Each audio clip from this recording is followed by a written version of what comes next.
नमस्कार साथीहरू। 2046 सालमा पञ्चायत ढल्यो, बहुदल आयो। त्यस यता प्रत्येक निर्वाचनमा केपी ओलीले लगातार झापालाई आफ्नो निर्वाचन क्षेत्र बनाउँदै आएका छन्।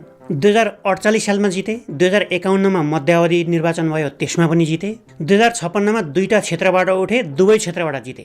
2064 सालमा जति बेला माओवादी भर्खर खुल्ला राजनीतिमा आएको थियो, माओवादीको दबदबा थियो त्यो बेलामा, त्यति बेला मात्रै जम्मा एकपटक उनले माओवादीसँग हारे। नत्र 2070मा पनि जिते, 2074मा पनि जिते, 2079मा जिते। अर्थात् केपी ओलीलाई त्यो ठाउँमा हराउने तागत अहिलेसम्म कसैको पनि देखिएको छैन। त्यहाँको दोस्रो ठुलो शक्ति नेपाली काङ्ग्रेसले समेत ओलीको बराबरको, उनको हाइट बराबरको, उनलाई टक्कर दिन सक्ने नेता अहिलेसम्म त्यो ठाउँमा उठाएको छैन। बाँकी उनका विरुद्ध जो त्यो ठाउँबाट उठे, उनीहरू पछारिएको रेकर्ड छ, सकिएको, हराएको रेकर्ड छ। त्यसैले होला अहिले रासोपाबाट बालेन शाह त्यो क्षेत्रमा उठ्ने रे भन्ने खबर जब बाहिरियो, धेरैले भने यो आत्मघाती हो, बालेनलाई सिद्ध्याउने रणनीति हो। आजको यो भिडियोमा त्यो कुरा सत्य हो कि होइन, त्यहाँ तथ्य र तथ्याङ्कले के बताउँछ, विगतमा भएका चुनावहरूको अङ्कगणितले के भन्छ त्यो ठाउँलाई, त्यहाँका जनताहरूको डेमोग्राफिक्स कस्तो देखिन्छ, ओलीको त्यत्रो विधि जितहरूभित्र अहिलेसम्म कसैले पनि नभनेको कुनै भित्री कारण पो छ कि, जनताबाट केही लुकाइएको त छैन अहिलेसम्म।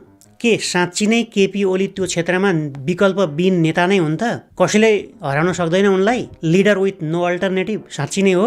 आउनुहोस् त्यो कुरा हेरौँ आजको यो भिडियोमा तथ्याङ्कसहित। यो हो झापा जिल्ला, अनि यो हो झापा जिल्लाको निर्वाचन क्षेत्र नम्बर 5 अर्थात् ओलीको क्षेत्र। यहाँभित्र दमक नगरपालिकाका सबै 10वटा वडाहरू, कमल गाउँपालिकाका 7वटा वडाहरू सबै, गौरादह नगरपालिकाको 1 देखि 8 सम्मका वडाहरू, अनि गौरीगञ्ज पालिकाको 3 देखि 6 सम्मका वडाहरू पर्छन्। अर्थात् सहरी क्षेत्रदेखि गाउँसम्म, पहाडेदेखि आदिवासीसम्म सबैको जनसङ्ख्या भएको मिश्रित क्षेत्र हो यो। अब सबैभन्दा पहिला यो क्षेत्रको 2079 सालको प्रतिनिधि सभा निर्वाचनको परिणाम कस्तो थियो त्यो हेरौँ आउनुहोस्। प्रत्यक्ष अर्थात् पहिलो हुनेले जित्ने निर्वाचनतर्फ एमालेका केपी ओलीको 52,319 मत, उनका निकटतम प्रतिद्वन्दी नेपाली काङ्ग्रेसका खगेन्द्र अधिकारीको 23,743 मत, अर्थात् आधा भन्दा पनि कम। अझ भन्ने हो भने यहाँभन्दा तल भएका सबै दलहरूलाई एक साइडमा लगाउने हो र केपी ओलीलाई एक ठाउँमा राख्ने हो भने अझै पनि केपी ओलीले ल्याएको मतले नै जित्छ, उनकै भोट बढी छ। सिधासिधी हेर्दाखेरि एकातिर केपी ओली, अरूतिर बाँकी सबै गर्दाखेरि नि केपी ओलीलाई कसैले पछार्न नसक्ने देखिन्छ त्यो ठाउँमा। तर एकछिन पक्नुहोस्,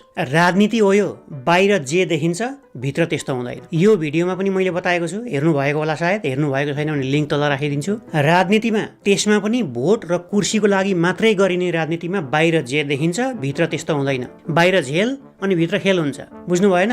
त्यो बुझ्नको लागि यो रिजल्ट एकपल्ट निहालेर हेर्नुहोस्। देख्नुभयो केही लोचा अर्थात् अड यो रेकर्डमा? देख्नु भएन? त्यत्तिकै कहाँ देखिन्छ र?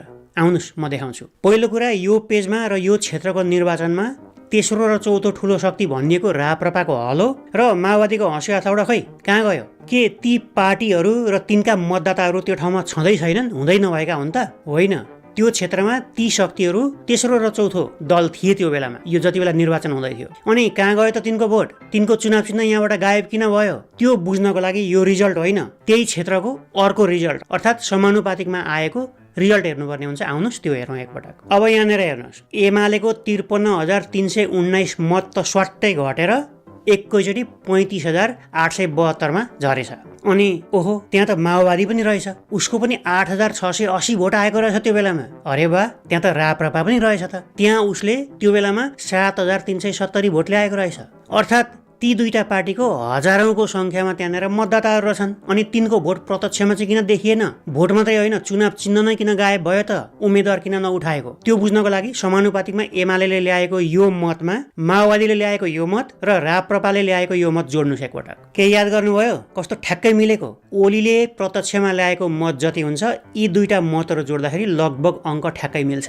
कसरी होला? त्यो कसरीको जवाफ चाहिँ यहाँनिर छ हेर्नुहोस्। एमाले, राप्रपा र माओवादीको बीचमा यो क्षेत्रमा ठगबन्धन, राजनीतिको लागि गठबन्धन, कुर्सीको लागि जनता ठग्ने ठगबन्धन। हामीलाई जसरी पनि कुर्सी चाहिएको, मलाई यो क्षेत्रमा सघाऊ, म तिमीलाई त्यो क्षेत्रमा सघाउँछु भन्दै भागबन्डा गरेका थिए यी दलहरूले त्यो क्षेत्रमा। त्यहाँका जनता जो हलोमा अथवा हँसिया हथौडामा भोट हाल्न चाहन्थे उनीहरूलाई जबरजस्ती अप्सन नै नदिइकन सूर्यमा भोट हाल्न लगाइएको थियो। त्यही भएर एमालेको केपी ओलीको भागमा यति धेरै भोट देखिएको त्यो ठाउँमा, जो रियल्ली एमालेका मतदाता होइनन्। केन्द्र र प्रदेशमा मात्रै होइन, स्थानीय निकायको निर्वाचन पनि हेर्नुभयो भने ठ्याक्कै यही देख्नुहुन्छ। वडासम्मै पार्टीहरूले ठगबन्धन गरेका थिए जित्नको लागि। एउटा पार्टीको उम्मेद्वार उठेको ठाउँमा जानी जानी अर्को पार्टीको उम्मेद्वार उठाइएको छैन, ताकि उसले अर्को ठाउँमा ठगबन्धन गर्न सकोस्। यही कारणले गर्दाखेरि, यही ठगबन्धनको कारणले गर्दाखेरि तीनवटा नेताहरू सधैँभरि 30 वर्षसम्म एउटाले छोड्यो अर्को जाने, अर्कोले छोड्यो अर्को जाने म्युजिकल चेयर र राजनीतिको भागभण्डामा अहिलेसम्म देश चलेको थियो। जसरी होस्, कुर्सी हातबाट खुस्किनु भएन, देश गए भाडमा। अहिलेसम्म भएको त्यही थियो ठ्याक्कै। के अब त्यो चेन्ज होला त? आउनुहोस् अब त्यो हेरौँ। अब कुर्सीको मोलमोलाई र ठगबन्धन बुझिसकेपछि आउनुहोस् अब एउटाले पाउने भोट कसरी अर्कोतिर सिफ्ट हुन्छ, अर्थात् भोट कन्भर्सन कसरी हुन्छ त्यो हेरौँ एकपटक। यो यताको झापा 5 को प्रत्यक्षतर्फ भएको भोटिङको रिजल्ट, अनि यतातिर चाहिँ त्यही ठाउँमा समानुपातिक तर्फ भएको भोटिङको रिजल्ट राखेको छु मैले। साँच्ची नै यदि पार्टीका भोटरहरू वफादार भएको भए र जे भए पनि अर्कोलाई भोट हाल्दिन भन्नेहरूले भोट हालेको भएदेखि, वफादार कार्यकर्ताले भोट हालेको भएदेखि यो दुईटा भोटिङ रिजल्टको बीचमा अङ्कमा फरक नआउनु पर्थ्यो। तर हेर्नुहोस्, आकाश जमिनको फरक छ। यो टेबलमा मैले त्यहाँ भएका टप 5 पार्टीहरू जम्मा भोट ल्याउने उनीहरूको डेटा राखेको छु। हेर्नुहोस्, यो कोलममा प्रत्यक्षमा आएको मत, यो कोलममा समानुपातिकमा आएको मत, अनि यो कोलममा चाहिँ प्रत्यक्ष र समानुपातिकमा आएको मतको डिफरेन्स राखेको छु, फरक कति छ भनेर राखेको छु। यहाँनिर पार्टीको नाम छ, अनि यो रोमा कुन पार्टीले त्यो मत ल्याएको त्यो देखाइएको छ। यो अनुसार एमाले प्रत्यक्षमा ल्याएको मत जति थियो, समानुपातिकमा त्योभन्दा 16,000 मत कम ल्याएको छ। मत घटेको छ 16,000ले उसको। अनि उता राप्रपा र माओवादीको प्रत्यक्षमा भोटै छैन, किनकि मैले अघि नै बताइसकेँ उनीहरूले एमालेलाई सघाएका थिए, गठबन्धन गरेका थिए, आफ्नो उम्मेद्वार त्यो क्षेत्रमा उठाएकै थिएनन्। त्यसैले उनीहरूको प्रत्यक्षमा एक भोट पनि देखिँदैन, समानुपातिकमा मात्रै देखिन्छ। राप्रपा र माओवादीले समानुपातिकमा ल्याएको मत जोड्ने हो भने एमाले गुमाएको जुन 16,000 को मत छ त्योसँग ठ्याक्कै मिल्न जान्छ। अर्थात् एमाले प्रत्यक्षमा पाएको एक्स्ट्रा भोट जुन थियो 16,000 एक्स्ट्रा भोट, त्यो राप्रपा र माओवादीले दिएको रहेछ भन्ने कुरा यहाँबाट देखिन्छ। यता काङ्ग्रेसको प्रत्यक्षमा पाएको भोट भन्दा समानुपातिकमा पार्टीले पाएको भोट यहाँ हेर्नुभयो भने 6,000ले घटेको छ। अर्थात् काङ्ग्रेसलाई प्रत्यक्षमा भोट दिने जो मतदाताहरू थिए उनीहरूले काङ्ग्रेसलाई समानुपातिकमा भोट दिएका छैनन्। ठ्याक्कै लगभग त्यति नै भोट बराबर रासोपाले समानुपातिकमा भोट बढाएको छ। प्रत्यक्षमा 11,000 अनि समानुपातिकमा 18,000। अर्थात् रासोपालाई प्रत्यक्षमा भोट नदिनेहरूले पनि समानुपातिकमा रासोपालाई भोट दिएका छन्। काङ्ग्रेसको प्रत्यक्षमा गएको भोट काटिएर रासोपालाई समानुपातिकमा गएको छ। संख्या कति छ? लगभग त्यही 6,000। यसको अर्थ काङ्ग्रेसलाई प्रत्यक्षमा भोट हाल्नेहरूले पनि रासोपालाई समानुपातिकमा भोट हालेका रहेछन्। उनीहरूको बाहिर खुलेर ठगबन्धन नभए पनि भित्रभित्र भोट क्रस चाहिँ भएको रहेछ, भोट कन्भर्सन भएको रहेछ। अर्थात् यताको भोट उता, उताको भोट यता गर्दै भोट सिफ्ट र भोट कन्भर्सन हुने रहेछ चुनावको बेलामा। अब यो अनुसार अघिल्लो चुनावसम्म पनि यो क्षेत्रको पहिलो र दोस्रो शक्ति एमाले र नेपाली काङ्ग्रेस नै देखिन्छ। यी दुवै पार्टी वर्षौंदेखि स्थापित भइसकेका र बारम्बार राज्य सञ्चालन गरिसकेका मन्त्री प्रधानमन्त्री डाडु पुनिङ सबै आफ्नो हातमा भइसकेका पार्टीहरू हुन्। त्यो बेला भर्खरै खुलेको नयाँ पार्टी केही महिना मात्रै भएको थियो, खासै नचिनेका उम्मेद्वार उठाएको थियो रासोपाले त्यो ठाउँमा। त्यति गर्दा पनि ऊ तेस्रो शक्ति भएर आएको छ यो ठाउँमा। नेपाली काङ्ग्रेसलाई टक्कर दिएको छ, कडा टक्कर। समानुपातिकमा त दोस्रो ठुलो दल भएको छ एमाले पछाडिको नेपाली काङ्ग्रेसलाई पनि जितेको छ रासोपाले त्यो ठाउँमा। त्यो बेलासम्म तेस्रो र चौथो शक्ति रहेका राप्रपा र माओवादी चाहिँ संसदीय निर्वाचनमा यहाँनिर धकेलिएर चौथो र पाँचौँमा पुगेका छन्। मैले माथि जुन तथ्याङ्क देखाएँ त्यो 3 वर्ष अगाडिको अवस्था हो, अहिलेको अवस्था होइन। अहिले त्यो अवस्था परिवर्तन भइसकेको छ। जेनजी आन्दोलन भएर केही घण्टाभित्रमै 2 दर्जन युवाहरू मारिसकेका छन्, हत्या भइसकेको छ उनीहरूको। दोस्रो दिन देशका सम्पदा र धरोहरहरू जलेर विध्वंस भइसकेको छ। बाटोबाट निस्कन नसकेर हेलिकप्टरमा झुन्डिएर तत्कालीन प्रधानमन्त्री भाग्नु परेको थियो। त्यसपछि गठन भएको सरकारले अहिले निर्वाचन गराउने भनेर फागुन 21लाई समय तोकेको छ। जेनजी आन्दोलनका अपराधी भनिएकाहरू अहिले खुलेआम छाती फुलाउँदै हिँडेका छन्, भाषण गर्दै हिँडेका छन्। छानबिन समिति बनेको छ, तर आरोपितहरूको बयान लिन खुट्टा कमाउँदा कमाउँदै समय घर्किएर म्याद थपिएको स्थिति छ। न्याय एकादेशको कथा भइसकेको स्थिति छ अहिले। यथास्थितिमा बस्ने हो कि नयाँ बाटो रोज्ने हो अब के होला भन्ने कन्फ्युजनको बीचमा अहिलेको निर्वाचन हुँदैछ। यसको निर्केवल अब त्यही क्षेत्रका जनताले, त्यही भएका जनताहरूले गर्नुपर्ने बेला भएको छ। न्याय अब सरकारले, छानबिन समितिले या अदालतले नदिने हो भनेदेखि त्यहीका जनताहरूले ब्यालेटको मार्फतबाट अब न्याय पाउनुपर्ने बेला भएको छ, न्याय रोज्नुपर्ने बेला भएको छ। त्यो मध्ये सबैभन्दा बढी रियल ब्याटल ग्राउन्ड भएको छ झापा 5। जताततै त्यसैको चर्चा छ अहिले। न्याय दिने अर्थात् अब आफ्नो अमूल्य भोट हालेर अब हुनेवाला प्रधानमन्त्री चुन्ने जनता कस्ता छन् त त्यो क्षेत्रका, आउनुहोस् त्यो हेरौँ। अब निर्वाचन आयोगको यो डेटा अनुसार यो क्षेत्रमा जेनजी समूह अर्थात् 18 वर्षदेखि 29 वर्षसम्मका समूहमा 35,000 मतदाताहरू छन्, एक्टिभ मतदाता। 30 वर्षदेखि 45 वर्षको उमेर समूहमा 53,000 मतदाताहरू छन् यहाँ। अनि 46 वर्षदेखि 60 वर्षको समूहमा 45,000 मानिसहरू छन्। अनि 60 वर्षभन्दा माथिको समूहमा भने 26,000 गरेर जम्मा जम्मी 1,59,000 लगभग मतदाता छन् यो क्षेत्रमा। यसअघि एमाले अर्थात् ओलीले मात्रै ल्याएको अरू गठबन्धनले दिएको भोट घटाउँदाखेरि नेट भोट जुन छ त्यो लगभग 35,000 को हाराहारीमा देखिन्छ यो क्षेत्रमा। त्यो बेला यहाँ हेर्नुभयो भने देख्नुहुन्छ रासोपा दोस्रोमा थियो लगभग 18,000 मतका साथ, अनि तेस्रोमा थियो काङ्ग्रेस झन्डै 17,000 मतका साथ। चौथो र पाँचौँमा माओवादी अनि राप्रपा क्रमशः 9,000 र 7,000 मत ल्याएका थिए त्यो बेलामा। बाँकी साना दल र स्थानीय दलहरू थिए। अब यसपालि जति बेला जेनजी मुभमेन्ट भयो त्यो बेलामा सबभन्दा पहिलो रोजाइ प्रधानमन्त्रीका पहिलो रोजाइ बालेन शाह थिए। प्रधानमन्त्री बनिदिनु पर्यो भनेर उनलाई अनुरोध गर्दाखेरि पनि उनले प्रधानमन्त्री बन्न अस्वीकार गरेका थिए। उनका विरोधीहरूले उनी विरुद्ध जतिसुकै प्रचारबाजी र प्रोपागान्डा गरे पनि जेनजी आन्दोलनबाट यदि अहिले कसैलाई सबैभन्दा बढी फाइदा भएको छ भने त्यो बालेन शाहलाई। उनको क्रेज भर्खरै जनकपुरमा भएको सभाबाट पनि देखिसकेको छ। आएको मधेसिया छौडा प्रधानमन्त्री बनेला है वैला वैला आएको मधेसिया पीएम बने वाला है वैला घंटी में वोट नहीं रहे के सही लोग आवे वाला है वैला घंटी में वोट रहे के सही समय आए वाला है वैला घंटी में वोट रहे के सही सरकार आए वाला है वैला घंटी में वोट रहे के। यो पहिलो उमेर समूह जुन मैले देखाएँ त्यो उमेर समूह परिवर्तनको पक्षमा छ। उनीहरूको अधिकांश भोट बालेन शाहलाई जाने सम्भावना छ त्यो क्षेत्रमा। यो दोस्रो समूहका मानिसहरू, अधिकांश मानिसहरू रोजगारीको सिलसिलामा विदेशमा छन्। यो भन्दा अघिल्लो चुनावमा 60 देखि 65% मत जुन आएको थियो यो क्षेत्रमा, सायद बाँकी त्यो 30 देखि 35% जसले यो क्षेत्रमा भोट हालेका थिएनन् अघिल्लो चुनावमा, सायद यही समूहका मानिसहरू हुनुपर्छ। अहिले विदेशबाट भोट हाल्न पाउने व्यवस्था नेपालमा छैन। त्यो बारेमा कुरा उठ्यो तर गर्न सकिँदैन भन्ने कुरा आयो। यदि राष्ट्रपाले विदेशबाट भोट हाल्नका लागि नेपाल आउने अभियान चलायो भने यो समूहका धेरै मानिसहरू नेपाल आएर बालेन शाहलाई अर्थात् राष्ट्रपालाई भोट हाल्ने सम्भावना छ। यहाँ भएको तेस्रो समूह मिश्रित छ, त्यो भोट छरिन सक्ने सम्भावना छ। स्विङ भोटरहरू बढी छन् यो समूहमा। अनि चौथो समूह 60 वर्षभन्दा माथिको समूह, उनीहरूले महेन्द्रको शासन देखिसकेका छन्, पञ्चायती व्यवस्था देखिसकेका छन्, वीरेन्द्रको शासन देखिसकेका छन्, त्योभन्दा पछाडि गणतन्त्र पनि देखिसकेका छन्। उनीहरूलाई धेरै राजनीतिको ज्ञान छ तर अहिलेको पुस्ताले, उनका छोरा र नाति पुस्ताले जे भन्यो, जे इन्फ्लुएन्स गर्यो त्यतैतिर भोट जाने सम्भावना बढी छ। समूह 1, 2, 3 बाट प्रभावित भोट यो ठाउँमा जाने सम्भावना छ। अर्कोतिर यो क्षेत्रमा माओवादी र राप्रपा चौथो र पाँचौं स्थानमा छ।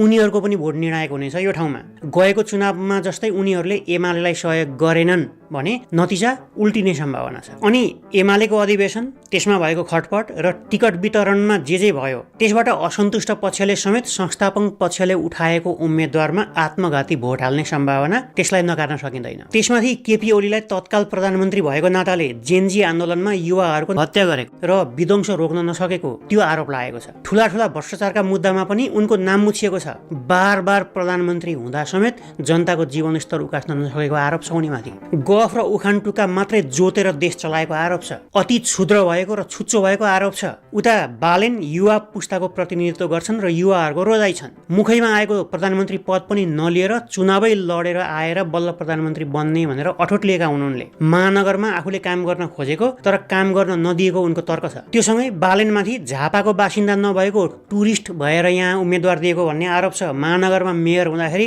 20% भन्दा बढी विकास बजेट प्रयोग नै गर्न नसकेको असफल डबल मेयर भएको भन्ने आरोप छ। सुकुम्बासी बस्ती उजाडेको, फुटपाथमा बस्ने गरिबहरूलाई डन्डा चलाएको आरोप छ। देशका धरोहरहरू दन्दनी जलिराख्दाखेरि पनि निभाउन सहयोग नगरेको चुप लागेर बसेको लुसिफर बनेको आरोप लागेको छ उनीमाथि। यो भिडियोमा त्यो बारे मैले धेरै कुरा गरिसकेको छु, एकपटक हेर्नुहोला, लिङ्क तल राखिदिन्छु। यिनको तुलनामा जनमत एकदमै राम्रो भए पनि, दोस्रो ठुलो दल भए पनि काङ्ग्रेसले अहिलेसम्म के कारणले हो थाहा छैन, तर ओली बराबरको ओलीको हाइट भएको, ओली बराबरको नेता नेपाली काङ्ग्रेसले आजसम्म त्यो क्षेत्रमा उठाएको छैन। त्यो रहस्यको विषय चाहिँ किन होला? अर्थात् काङ्ग्रेसले अहिलेसम्म ओलीलाई प्रसाद चढाएको क्षेत्र हो यो। त्यसैले काङ्ग्रेस यो क्षेत्रमा सबै कुरा पाएर पनि सब कुरा गुमाए जस्तो स्थितिमा छ।